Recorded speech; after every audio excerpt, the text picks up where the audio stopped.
उस समय एक लिफाफा किसी टीआई ने आपको दिया था और आपने उसमें चाटा मार दिया था। देखिए हरीश जी, मैं वहाँ आईजी था कि कोई एक थाना प्रभारी होली मिलन के बहाने कुछ इस तरह की कुचेष्टा उन्होंने की। मेरा स्वाभिमान आहत हुआ। मैंने आवेश में आकर ऐसा कदम उठाया था जो सामान्यतः नहीं उठाना चाहिए था। टीआई की आईजी को देने की रिश्वत देने की हिम्मत की थी, यानी परंपरा चली आ रही होगी। इस दौर में नैतिक मूल्यों का पतन हुआ। 36 साल पहले हम लोग जब नौकरी में आए थे तब ईमानदार अकड़ कर चलता था और बेईमान इतने थे कि हम उंगलियों पे गिन सकते। ये दौर बदल गया है। इस दौर में बेईमान अकड़ कर चलता है और ईमानदार इतने भी नहीं है कि हम उंगलियों पे गिन सकें। नमस्कार, मैं हूं हरीश देवेकर। दास सूत्र की खास मुलाकात में आज हमारे साथ हैं एक विशेष मेहमान, खास मेहमान, पुलिस महकमे के बड़े अफसर डीजी होमगार्ड पवन जैन। पवन जैन जी आज हमारे साथ हैं और 4 दिन बाद वो रिटायर होने वाले हैं, यानी वो अब खाकी से खादी तक का सफ़र पूरा करने वाले हैं। हम जानना चाहते हैं उनसे कि आखिर उनके मन में कैसे विचार आया कि पुलिस की नौकरी के बाद खादी पहन के जनता की सेवा की जाए और राजनीति में उतरा जाए। क्या उन्होंने सोचा और किस रणनीति तहत उतर रहे हैं, मैं बात करना चाहता हूं। और दास सूत्र के बेहतर तले और पवन जी से मैं विशेष आग्रह करूंगा, दास सूत्र के जो इंटरव्यू होते हैं पीआर वाले कम होते हैं, थोड़े कड़क सवाल के साथ होते हैं। तो उम्मीद करेंगे कि उनके जवाब भी, चूँकि आपको थोड़ा सा और बता दें, पवन जैन जी कवि हैं, सरस्वती की कृपा है उनके ऊपर और शब्दों का चयन बहुत अच्छा होता है और हमें उम्मीद है कि दास सूत्र के दर्शकों को बेहतर जवाब सुनने को मिलेंगे। पवन जी, आपका स्वागत है दास सूत्र में, दास सूत्र की खास मुलाकात में। और इस मुलाकात में खास मेहमान ही बुलाए जाते हैं जो खुलकर बात करें। और आपका हम आभार भी करेंगे कि यहाँ पर इंटरव्यू देने के लिए बड़ा जिगरा लगता है, क्योंकि अधिकांश मीडिया हम किसी नाम ने पीआर के रूप में करते हैं, हम खुल के बात करते हैं और बिल्कुल ऑफ द रिकॉर्ड आप खुल के बात कीजिए। अभी आप 4 दिन नौकरी में हैं तो आप हम समझ सकते हैं मर्यादा है आपकी, तो मर्यादाओं के रहते आपको जो लगे उचित लगे उसमें दें। पहला सवाल जो मेरे मन में उठा और लोगों जनता के मन में उठेगा कि आपने 36 साल की सेवा पुलिस में की और आपका ट्रैक रिकॉर्ड बिल्कुल क्लियर रहा, क्रिस्टल क्लियर, और ईमानदारी के रूप में आपका जो चंद ईमानदार अफसर उनमें नाम आता है। अब आप खादी पहनने जा रहे हैं जिसे राजनीति में गंदगी रूप में जाना है, तो कैसे सरवाइव करेंगे आप इसको? देखिए हरीश जी, पहली बात तो ये है कि मैं 36 साल पुलिस की नौकरी इबादत के साथ की। मैंने हैदराबाद से जो सफ़र शुरू किया था, हैदराबाद से मैंने अपना सफ़र शुरू किया, ग्वालियर होते हुए मैं भोपाल आया। इस 36 साल की यात्रा में मध्य प्रदेश और छत्तीसगढ़ के तमाम ज़िले पड़े, थोड़े ठिकाने पर हम खानवा दोस्तों के बदलते रहे और मुझे लगता है कि मैं 36 साल पहले राजाखेड़ा से सैकड़ों हज़ारों लोगों की दुआएं लेकर आया था। मैं जब वहाँ से चयनित हुआ था एक छोटे से गांव कस्बे से, जब मैं भारतीय पुलिस सेवा में गया था तो पूरे कस्बे के राजाखेड़ा के लोगों ने मेरा अभिनंदन किया था, मुझे विदा किया था नेशनल पुलिस एकेडमी हैदराबाद के लिए। अब मैं 36 साल बाद लौटना चाहता हूँ अपने लोगों के बीच, अपने परिवार के बीच, अपने दोस्तों के बीच। मैंने वहाँ पे कभी भी राजाखेड़ा को मैंने हमेशा 36 साल दिल में बसा के रखा और मैंने कभी राजाखेड़ा को अपने से अलग नहीं होने दिया। और जो मैंने वहाँ पर वादा किया था उन लोगों से कि मैं राजाखेड़ा के स्वाभिमान को कभी झुकने नहीं दूंगा, आचार्य श्री के चरणों में मैंने निवेदन किया था कि मैं आजीवन ईमानदारी से नौकरी करूँगा। मुझे बहुत इस बात की बहुत ये फ़क्र है, गर्व है कि मैंने राजाखेड़ा के स्वाभिमान को भी नहीं झुकने दिया और 36 साल पूरी इबादत के साथ नौकरी की है। मैंने पिताजी के देहावसान के बाद उनकी पूरी चल अचल संपत्ति को एक ट्रस्ट में दान कर दिया था और उसके साथ हम लोग ढेरे मानव सेवा का काम हम पिछले 2.5 दशक से राजाखेड़ा में कर रहे हैं। अब तक हमने 28 वहाँ पर मेडिकल कैंप बड़े लगाए हैं, सैकड़ों लोगों के हमने पोलियो करेक्टिव सर्जरी के ऑपरेशन किए हैं, 10,000 से ज़्यादा हमने आँखों के मोतियाबिंद के आधुनिकतम तकनीकी ऑपरेशन किए हैं, लाखों लोगों को हमने मेडिकल कैंप से लाभ दिया है। वहाँ के लोगों की इच्छा थी कि मैं मानव सेवा का विस्तार करूँ और जन सेवा को अपनाऊँ और मुझे लगा कि जन सेवा के लिए राजनीति भी एक माध्यम हो सकती है। तो मैं चाहता हूँ कि राजाखेड़ा की जनता की जो आकांक्षा है उसको मैं सम्मान दूँ और सेवानिवृत्ति के बाद अगर वहाँ की जनता चाहेगी और जिस पार्टी से मैं चाहता हूँ अगर मुझे टिकट मिलेगी तो मैं, जो आप कह रहे हैं कि मैं खादी से खादी की तरफ जाने का इच्छुक हूँ और अगर मुझे वहाँ की जनता की आकांक्षा के अनुरूप जिस पार्टी से मैं टिकट चाहता हूं वो मुझे मौका देगी तो मैं चुनाव ज़रूर लड़ूंगा। दर्शकों को बता दें कि राजा खेड़ा की बात करें, पवन जी राजस्थान के रहने वाले हैं, धौलपुर जिले पे, धौलपुर जिले में आता है राजा खेड़ा जी, धौलपुर जिले के राजा खेड़ा विधानसभा है, वहाँ से चुनाव लड़ना चाहते हैं और पूरी नौकरी मध्य प्रदेश में ही, मध्य प्रदेश कार्टर के अफसर हैं। और पवन जी, मेरा सवाल है कि आपने जैसे बार बार अभी 2-3 बार आपने कहा जिस पार्टी से मैं चाहता हूँ, क्या आप पार्टी का खुलासा कर सकते हैं? अभी मैं नहीं चाहता कि मैं जब तक मैं अभी, चूंकि मेरी सेवानिवृत्ति में कुछ दिन शेष हैं, तो मैंने कहा कि जिस पार्टी की विचारधारा से मेरे बड़े भाई, मैं कह सकता हूं कि 8 साल तक उस पार्टी में जिला महामंत्री और जिला अध्यक्ष के रूप में रहे हैं, तो वही पार्टी से मैं टिकट की दावेदारी करूंगा। और सेवानिवृत्ति के बाद मैं ये सारी चीज़ें और ज़्यादा स्पष्ट करके बात कह पाऊँ।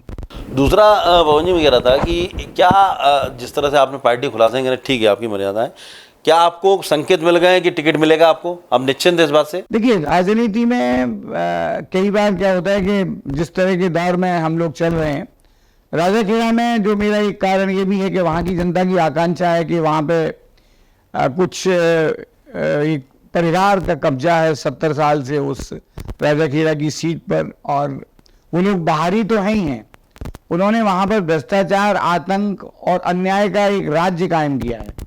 मैंने 36 साल इंसाफ की लड़ाई लड़ी है, न्याय की लड़ाई लड़ी है, और मैं चाहता हूं कि मेरे क्षेत्र में जो अत्याचार के, अन्याय के और आतंक के वावर हैं उनका खात्मा हो।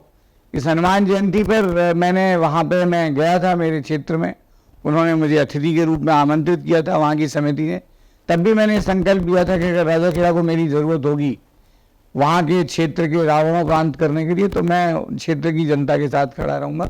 तो यह भी एक कारण है कि वहाँ की जनता चाहती है कि जो वहाँ अन्याय, आतंक, भ्रष्टाचार के बड़े प्रतीक हैं, जिन्होंने राजा खेड़ा का दोहन किया है, शोषण किया है, उससे मैं राजा खेड़ा के क्षेत्र की जनता को मुक्ति दिलाऊं। पवन जी, देखिए, अभी ये सब देखने में आ रहा लगातार पिछले कुछ सालों से कि नौकरशाह जो रहते हैं उनको लगता है कि वो राजनीति में उतरेंगे और जीत जाएंगे, और ऐसे कई उदाहरण हमारे सामने हैं। एम.एन. बुश साहब नहीं जीत पाए, केवल भागीरथ प्रसाद जी की बात करें तो लोकसभा चुनाव जीते, उसके बाद बाकी सफल नहीं हो पाए। तो ऐसा क्यों लगता है कि जो पद के साथ आप रहते हैं या जिस जगह रहते हैं वहाँ लोग आपसे जुड़ते हैं? तो ऐसा माना जाता है कई लोग कुर्सी से जुड़ते हैं, व्यक्ति से नहीं।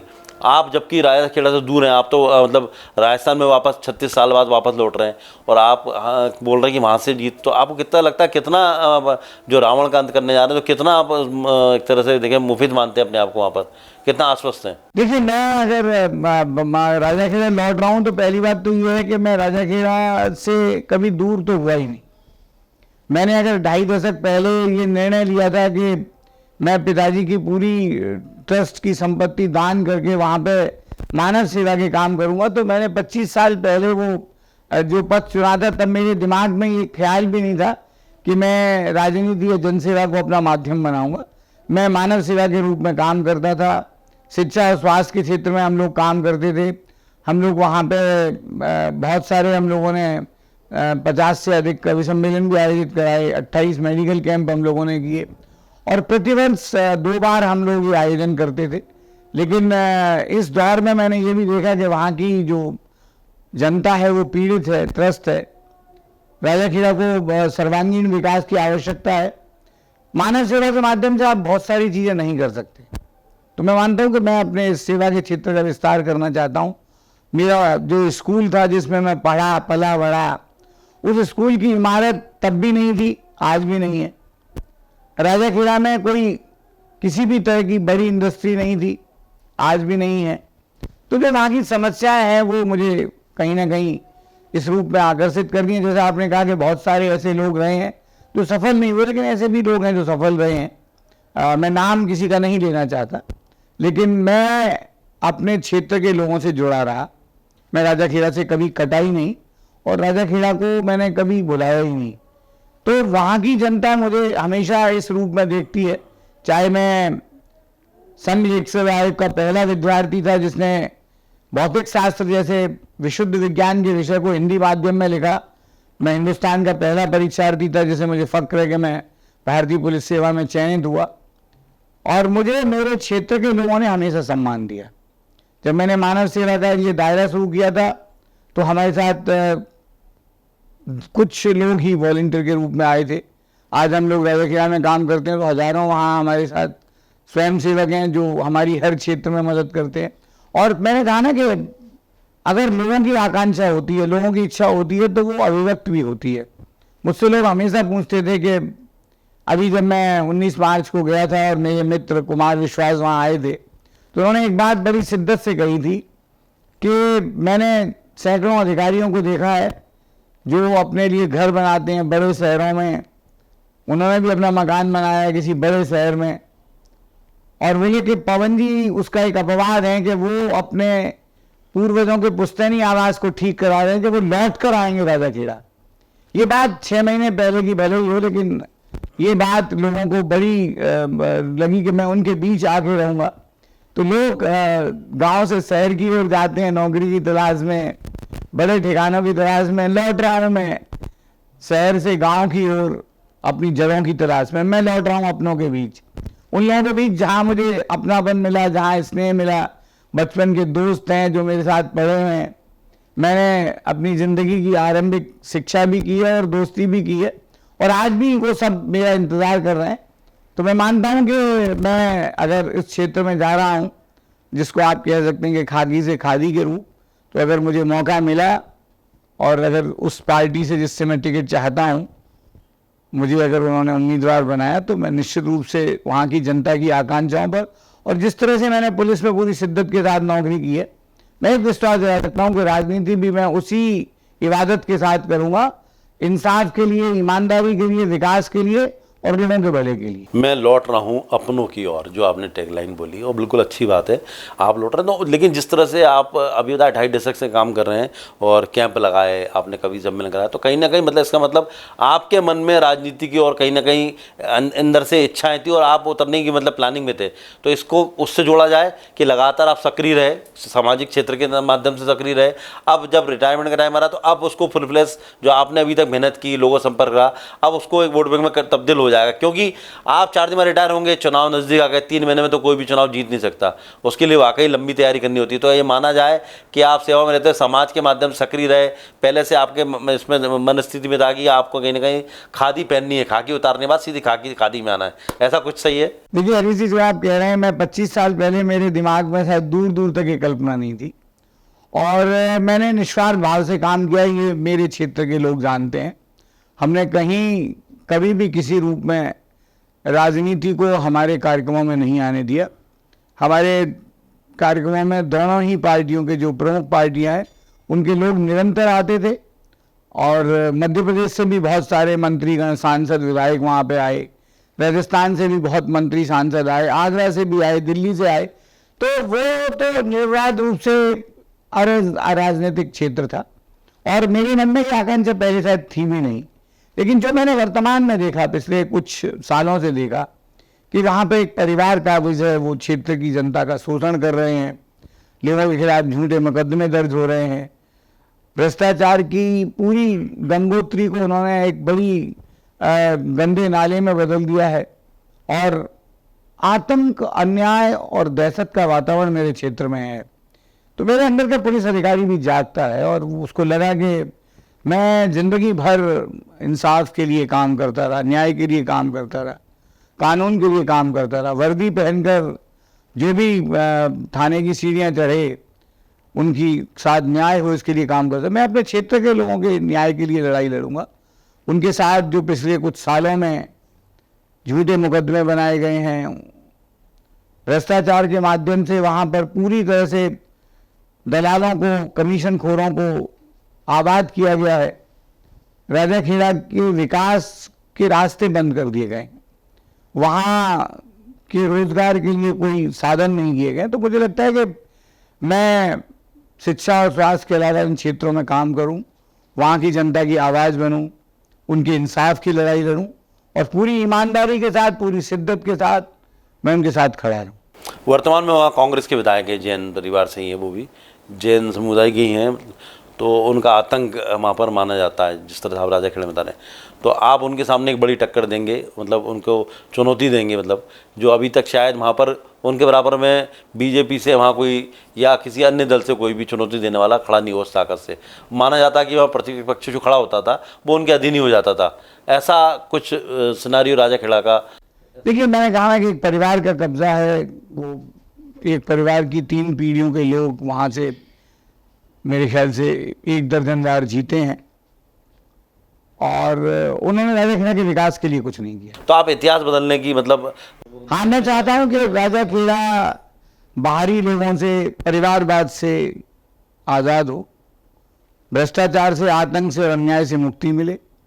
और मैं अपने क्षेत्र के लोगों में, मैं वहाँ पला रहा हूँ, राजाखेड़ा मेरा गांव है, विधानसभा का नाम भी राजाखेड़ा है। तो मेरे मन में ये विचार उठा कुछ दिनों पहले ही, बहुत ज़्यादा पुरानी बात नहीं है, लेकिन जिसमें मैं सक्रिय था, मैं अपने लोगों से कटा नहीं था। मैं कल भी जुड़ा था, आज भी जुड़ा हूँ और आगे भी जुड़ा रहूँगा। देखिए, आपने पार्टी का भले ही नाम न बताया, पर आपसे जो चर्चा हुई और आपने जो बोला, दर्शक भी सुन रहे हैं और लगभग सबने अंदाजा लगा लिया, चूँकि आप संघ परिवार से जुड़े रहे, संघ के लिए भी काम किया और कांग्रेस के खिलाफ लड़ रहे हैं, तो कहीं ना कहीं बीजेपी के संकेत, भले ही आप ना बोलें तो ऐसा संकेत महसूस होता है कि बीजेपी की तरफ से आप टिकट मांग रहे हो, बीजेपी तरफ से आ सकते हैं। आप ना बोलिए, चूँकि आपकी मर्यादा है, हम भी आपको फोर्स नहीं करेंगे कि बीजेपी टिकट से आ सकते हैं। और कहना है कि मैं वहाँ पे एक जो परिवारवाद है, उनके आतंक, भ्रष्टाचार और अन्याय से लोगों को मुक्ति दिलाना चाहता हूँ। और जो पार्टी जिसका आप जिक्र कर रहे हैं, निश्चित रूप से मैं जो पार्टी वहाँ काबिज है उसके विरोध वाली पार्टी से ही टिकट मांगूंगा। और अगर मुझे मौका मिलता है जनता की आकांक्षा के अनुरूप, तो मैं निश्चित रूप से उस क्षेत्र को परिवारवाद से मुक्ति दिलाऊंगा। चलिए, हम राजनीति बात हो, पुलिस की सर्विस पे बात करते हैं। आप पुलिस में रहे यहाँ पर। उज्जैन में एक किस्सा आपका बड़ा फेमस माना जाता है। उज्जैन में जब एसपी थे शायद आप, उस समय एक लिफाफा किसी टीआई ने आपको दिया था और आपने उसमें चाटा मार दिया था। क्या किस्सा था, मतलब ऐसा कुछ? वहाँ से आपके बारे में एक परसेप्शन बनना शुरू हुआ था। देखिए, हरीश जी, मैं वहाँ आईजी था। आईजी था। और वहाँ के कोई एक थाना प्रभारी होली मिलन के बहाने कुछ इस तरह की कुचेष्टा उन्होंने की। मेरा स्वाभिमान आहत हुआ। मुझे लगा कि मेरी 22 साल की तपस्या बेकार है अगर कोई व्यक्ति मेरे बारे में इस तरह की बात रखता है। तो मैंने आवेश में आकर ऐसा कदम उठाया था जो सामान्यतः नहीं उठाना चाहिए था। और लेकिन चूँकि उसने मेरी खुददारी को, मेरी ईमानदारी को चुनौती दी, तो मैंने बाकायदा उस बात को रिकॉर्ड भी किया और मैंने गवाह के रूप में बयान भी दिए और उसके खिलाफ विभागीय जांच भी हुई और विभाग ने कार्रवाई भी। आप कवि हैं और आप समझते हैं, आपने मंथन भी किया होगा कि एक टीआई की आईजी को देने की हिम्मत कैसी है? यानी परंपरा चली आ रही होगी या आपके विभाग में इस तरह परंपरा चलती होगी? क्योंकि जब तक परंपरा नहीं होती तब तक टीआई और आईजी का पद बहुत अंतर होता है, तब तक नहीं आता। तो इस पर उस तरह का भ्रष्टाचार पुलिस महकमे में आज भी कई जगह देखने मिलता है। जी, मैं कहूँगा अगर आप इसको इस रूप में लें कि इस दौर में नैतिक मूल्यों का पतन हुआ है। मैं जो कि आज 4 दिन बाद रिटायर हो जाऊंगा। 36 साल पहले हम लोग जब नौकरी में आए थे तब ईमानदार अकड़ कर चलता था और बेईमान इतने थे कि हम उंगलियों पे गिन सकते थे। ये दौर बदल गया है। इस दौर में बेईमान अकड़ कर चलता है और ईमानदार इतने भी नहीं है कि हम उंगलियों पे गिन सकें। तो मुझे लगा कि मेरी 22 साल की इबादत को कोई अगर चुनौती दे रहा है तो वो मेरे उस खुददारी का प्रतिकार था कि मैं इस तरह की कुचेष्टा को अस्वीकार करता हूं। और अस्वीकार नहीं करता, मैंने कानूनी तौर पर भी कार्रवाई की, विभागीय कार्रवाई भी की और उस निरीक्षक को सजा भी मिली। अब जैसे पुलिस महकमे की बात करें कि आपने पुलिस महकमे के ऊपर भी जैसे काम किया, अब और एक नई लाइन खींची थी जिसमें बात आई कि पुलिस को हर कोई दोषी बताता, कर्मचारियों को, पुलिस कर्मचारी को। तो आपने उनके लिए कविता भी लिखी थी कि उनका भी दर्द समझा जाए। तो कविता की चंद लाइनें बताएंगे वो क्या है? मैंने ये कहा कि इस देश में आतंकवाद कब थमेगा, नक्सलवाद कब मिटेगा, इस सवाल का सिपाही जवाब नहीं जानता, लेकिन मादरे वतन पर कुर्बानी देना जानता है। इसलिए 50 साल में 35,000 पुलिस के जवानों ने कुर्बानी दी है और जो मादरे वतन के लिए खाक होते हैं, उन खाकी वालों की अंतिम इच्छा होती है, उसको मैंने व्यक्त किया है। आतंकवादियों की गोली से मारे गए वीर सिपाही के शरीर के पास से जब मैंने उसकी डायरी को उठाया तो उसके संस्मरणों में उसकी अंतिम इच्छा को मैंने इस तरह लिखे हुए पाया। मेरी लंबी सेवा में पुलिस थाने के अलावा ऐसा कोई सरकारी कार्यालय नजर नहीं आया जहां पूरे साल 24 घंटे मैंने कभी ताला लटका नहीं पाया। मेरी जिंदगी में कभी छुट्टी का संडे या मंडे नहीं आया। चारों तरफ जगमगाई जब दीपों की लाली, तो मैंने भी मना ली दिवाली, रंग गुलाल उड़ाती निकली मस्तानों की टोली, तो मेरी भी मन गई होली। पड़े न खलल चैन में, टूट न जाए ताले कहीं, मैंने बेचैन आंखों में नींद डुबोली, धूप सर्दी या बारिश न कर पाए मेरे जोश को ठंडा, मैं तो करता रहा ड्यूटी लेके हाथ में डंडा, मैं तो करता रहा ड्यूटी लेके हाथ में डंडा। बहुत बढ़िया, मैं तो करता रहा ड्यूटी लेकर हाथ में डंडा।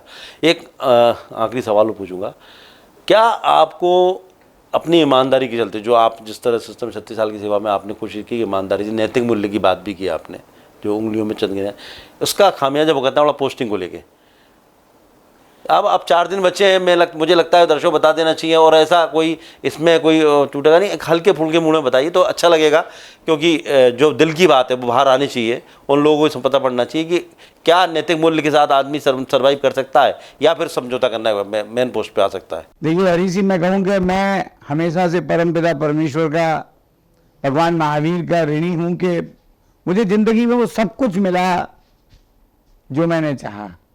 तो मैं कभी ये तो नहीं कहूँगा कि मुझे क्या नहीं मिला, मुझे जो कुछ भी दिया है वो मुझे मंजूर है। उनका वो काम अहले सियासत जाने, मेरा पैगाम मोहब्बत जहाँ तक पहुँचे। मैं इतना कह सकता हूँ कि शुरू के दौर में मुझे अटपटा लगा। मेरे पहले 8 साल में 13 ट्रांसफ़र हुए, तो ठिकाने हमारे बदल जाते थे, कभी अनचाहे कभी मनचाहे हम लोगों के ट्रांसफ़र होते थे, बच्चों के स्कूल बदलते थे, सामान हम लोग उठाते थे। तो कई बार मन में बड़ा क्षोभ होता था कि मैंने पूरी ईमानदारी से काम किया, फिर मुझे क्यों हटाया गया। बाद में ये हमारी नियति बन गई। तो जो कुछ मिला खुदा, उसके लिए हम लोग खुदा के शुक्रगुजार हैं, और जो सियासत ने दिया है उसके लिए भी हम शुक्रगुजार हैं। लेकिन हमने न तो कभी अपनी इबादत बदली, न ईमानदारी बदली, न नीयत बदली, न नीति बदली। और मुझे ये कहने में कोई संकोच नहीं है कि मैंने जितना भी पाया है वो जो दुआ की दौलत मिली है, जो भी चीज़ें मिली हैं, मुझे अपने साथियों का, अधीनस्थ कर्मचारियों का इतना प्यार मिला है। और ये तो मैंने कविताएं लिखी हैं पुलिस के लिए। मैं पुलिस की पीड़ा को पूरी दुनिया में गाता हूँ, हिंदुस्तान ही नहीं बाहर भी, पूरे यूरोप में, अमेरिका में जब भी मैं गया हूँ तो मैंने पुलिस की पीड़ा को, अभी कोरोना काल में भी मैंने एक छोटी सी कविता लिखी थी कि जो मैं आपके साथ शेयर भी कर सकता हूँ, लाखों लोगों तक वो पहुँची थी कि कोरोना से जीत जाओ जब जंग, पा जाओ अपने पुराने रंग और ढंग, तब मत कहना हम कर्मी देवदूत या महान हैं, बस इतना कह देना कि हम भी इंसान हैं। वाह।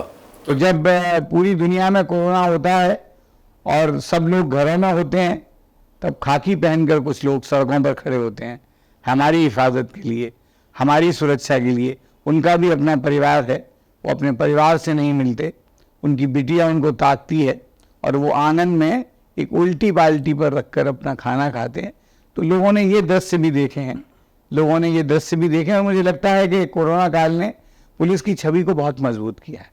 और मैं चाहता हूँ कि मेरी एक ही कामना थी, मैं हमेशा ईश्वर से एक ही कामना करता हूँ कि तू कुछ और मत करना, बस इतना कर देना कि मेरे जीते जी हिंदुस्तान में ऐसे भी दिन आए जब होली, दिवाली, ईद, वैसाखी पुलिस वाले भी अपने परिवार के साथ मनाएं।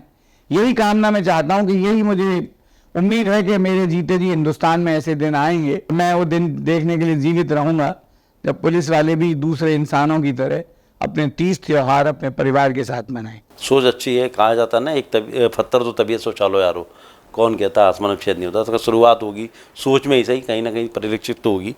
लेकिन मेरा एक जो अंतिम सवाल था, फिर उसमें उसका सब एक्सटेंशन निकलता है, वो सवाल रह गया, कहीं ना कहीं आपको लगा होगा कि आपसे अयोग्य लोग ऊपर आ गए, है ना, तो एक कसक तो रही होगी। 4 दिन बच्चे हैं, हम उस कसक को जानना चाहते हैं कि मन में कसक रही। आपने मोहब्बत का पैगाम बांटा, आप शब्दों के जादूगर, आपने मेरे सवाल को घुमा दिया। मैं तो वो उस कसक को जानना चाहता हूँ कि ऐसा कहीं कसक रही कि अयोग्य लोग आए? मैं कोई कसक नहीं है। जो लोग भी जहाँ पहुँचे हैं उन्हें मेरी हमेशा शुभकामनाएं रही हैं, और मुझे जो कुछ भी दिया ऊपर वाले ने, मैं इसके लिए बहुत शुक्रगुजार हूँ।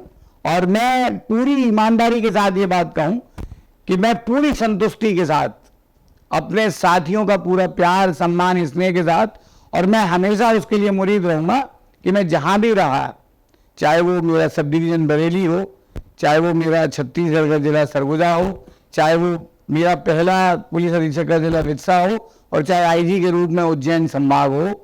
मैं वहाँ के लोगों के लिए हमेशा शुक्रगुजार हूँ कि मुझे लोगों ने बहुत स्नेह दिया है, और मैं हमेशा कोशिश करूँगा कि जो स्नेह मुझे मिला है वर्दी में, बिना वर्दी के भी मैं उस स्नेह के काबिल बना रहा हूँ। चलिए, पवन जी शब्दों के जादूगर हैं और उन्होंने हमारे सवालों को बहुत घुमाया, और घुमाना भी चाहिए। 4 दिन बच्चे अभी सेवा में, उनकी अपनी एक मर्यादा है।